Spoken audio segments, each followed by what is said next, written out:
Today we're going to talk about buses. Buses are used as a human transportation vehicle, mostly, but sometimes they're used also as moving libraries and stores.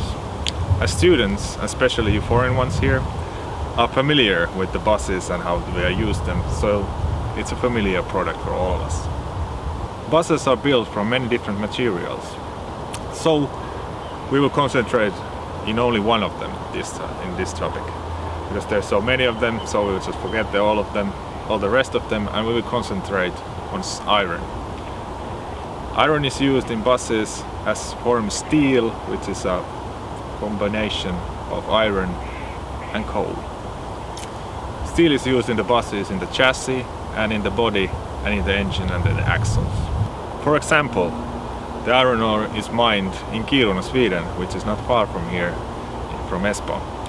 It is the biggest and most modern underground mine in the world at this time, and the depth of the main level of the mine is at 1365 meters.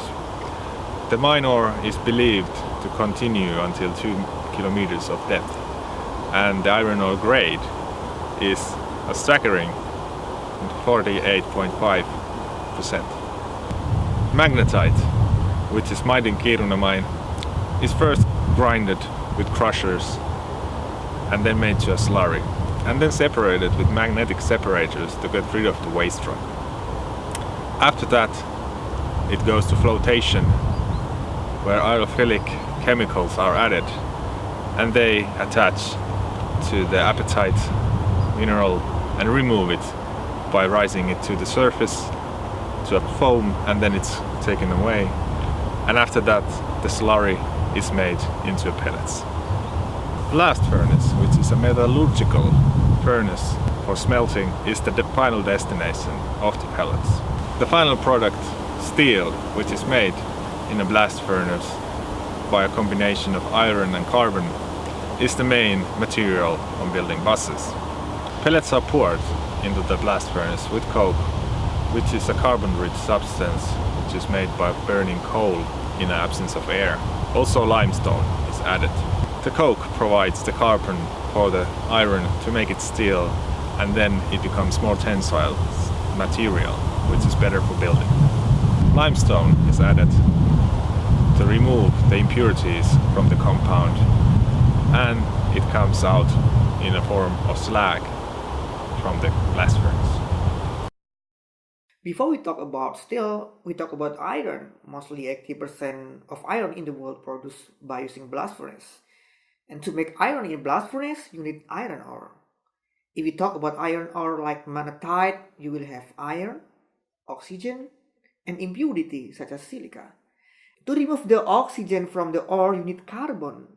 So you add coke in blast furnace. And also you add limestone to take the impurity, so you will have a slag floating above the liquid iron. The iron from blast furnace still have very high carbon content, and it makes the iron very weak. So to make very strong steel, you have to reduce this carbon content. How? Just injecting oxygen in oxygen furnace to react with carbon, forming carbon dioxide, and sometimes also you add alloying metals such as chrome to make special steel such as stainless steel, and then the liquid steel is casted and rolled to its targeted thickness. Steel is recycled in big scale at the moment because of the big amount of scrap and the volume of scrap, and because of the collection network is already available. For example, buses are scrapped. At first the big parts, metallic parts like engines and axles, are removed, and then they are scrapped in the crushers, for example in Kuusankoski recycle plants. After the crushing, the metals are sorted by magnetic fields and also by humans next to the line and taking the waste materials away. And then the metals are sorted by their compound and sent to smelters like Ovako in Imatra, which will then make and smelt more steel out of them.